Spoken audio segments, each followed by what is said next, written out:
Bagaimana dengan Wahabi, Ustaz? Mereka terlalu mudah untuk membid'ah. Bid'ah. Dia lupa bahwa ketika engkau katakan saudaramu bid'ah sama dengan dalalah, wa kullu dalalatin finnar. Bid'ah. Itu artinya sama dengan neraka. Padahal Allah sudah siapkan surga yang begitu luas, seluas langit dan bumi. Mereka tidak. Mereka berpahaman isi surga itu cuma 3 aja. Dia, guru dia, bini dia. Lain daripada itu masuk neraka jahanam semua. Assalamualaikum warahmatullahi wabarakatuh. Alhamdulillah, assalatu wassalamu ala rasulillah, amma ba'd. Kaum muslimin yang dirahmati Allah subhanahu wa ta'ala, yang mencela pertama kali perbuatan bid'ah, yang mengancam pertama kali pelaku bid'ah, bukanlah orang yang disebut sebagai Wahabi.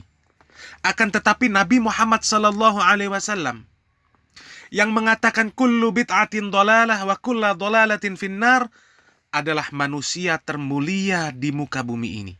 Nabi akhiruz zaman, Nabi kita sallallahu alaihi wasallam, bukan Wahabi. Dan Ustadz Abdul Somad itu tidak faham. Ketika orang menjelaskan bahwasanya ini bid'ah, bukan berarti mengatakan mereka semua itu neraka. Bukan mengatakan mereka pasti masuk neraka. Ini Ustadz Abdul Somad tidak faham. Bahwasanya menjelaskan sebuah amalan syirik yang dilakukan oleh seseorang bukan berarti mengkafirkan orang tersebut.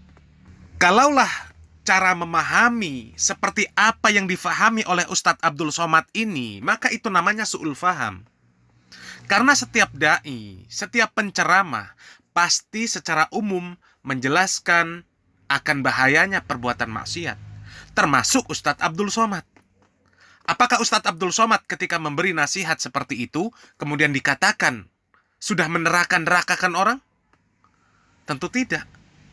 Itu artinya mengingatkan, memperingatkan kepada kaum muslimin agar beribadah sesuai dengan tuntunan. Jangan berbuat bid'ah, jangan berbuat maksiat. Karena perbuatan bid'ah dan maksiat itu diancam dengan neraka oleh Allah subhanahu wa ta'ala. Dan perkara mengingatkan bahaya bid'ah ini bukan hanya dikerjakan Wahabi, tapi Nabi Muhammad SAW pertama kali yang mengingatkan kaum muslimin akan bahayanya perbuatan bid'ah. Begitu juga para sahabat radhiyallahu anhum ajma'in dan ulama-ulama besar. Semuanya mereka mengingatkan akan bahayanya bid'ah kepada kaum muslimin. Karena agama Islam ini agama yang sempurna, yang tidak perlu ada penambahan yang baru. Agama Islam ini ada yang punya, ada yang membuat aturan. Oleh karenanya dilarang kita untuk menambah-nambah apa yang sudah diatur oleh Allah Subhanahu wa taala. Bahkan Rasulullah Shallallahu alaihi wasallam sendiri pun tidak boleh menambah-nambah apa yang diwahyukan oleh Allah Subhanahu wa taala. Terlebih kita yang hanya manusia biasa, bukan seorang nabi yang kemudian menambah-nambah aturan Allah Subhanahu wa ta'ala.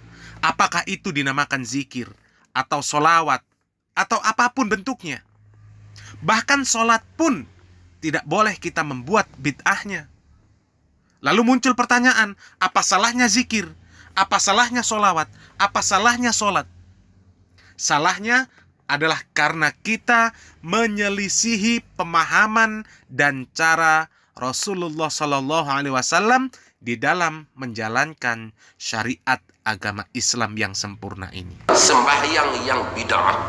Oh, dengar bid'ah melompat tu. Duduk tu. Tentu kitab Wahabi lah ni. Ulama besar Wahabi ni kata ni. Kita nak tengok siapa ulama besar Wahabi kata ni. Kena tuduh Wahabi dah kawan ni. Allati tusamma ar-raghaib, yang dinamakan dengan ar-raghaib. Qatalallahu wadi'aha, semoga Allah membinasakan orang yang mengada-ngadakan sembahyang tu. Qatallah ni berat, bunuh, Allah bunuh orang yang mengada-ngadakan sembahyang ni. Wa mukhtari'aha, dan mengada-ngadakannya. Fa innaha bid'atun munkaratun minal bid'ah allati hiya dhalalatun wa jahalah. Karena dia adalah bid'ah yang mungkar di kalangan bid'ah, yang padanya kesesatan dan kejahilan. Wahabi besar kau ni. Sehari kita tengok siapa dia hak kata ni. Mereka dengarnya ni melompat.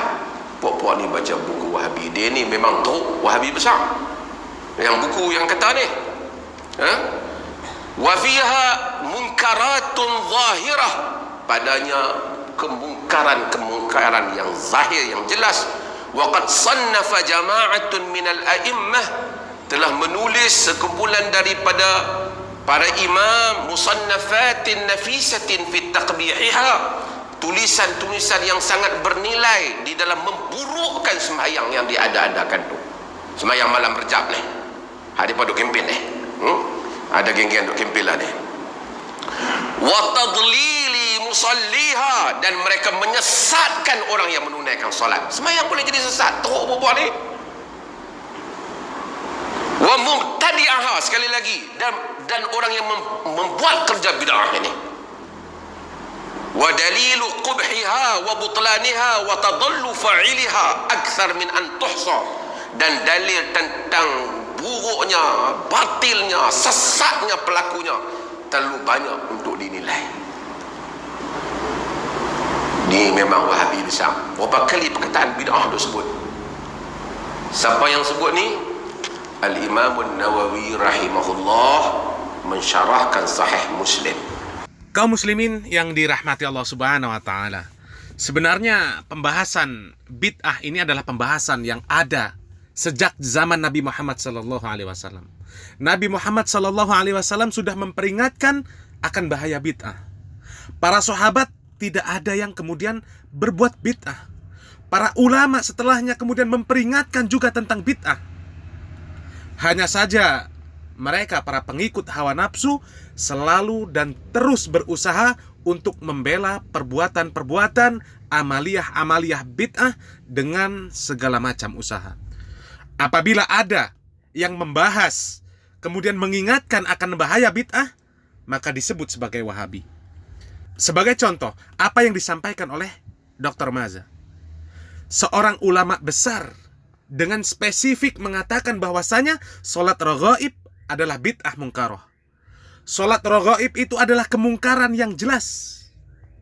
Bahkan didoakan kebinasaan bagi orang yang membuat dan melakukan amalan sholat raghaib tersebut. Sholat raghaib ini sudah ada sejak zaman Al-Imam An-Nawawi. Beliau mengatakan itu adalah bid'ah yang jelas kemungkarannya, dan beliau mendoakan kebinasaan bagi pelakunya. Seandainya Al-Imam An-Nawawi hidup pada saat ini, apakah akan disebut sebagai Wahabi? Apakah akan disebut sebagai orang yang radikal, yang mengajarkan ajaran ekstrim, kemudian dipersekusi dan sebagainya?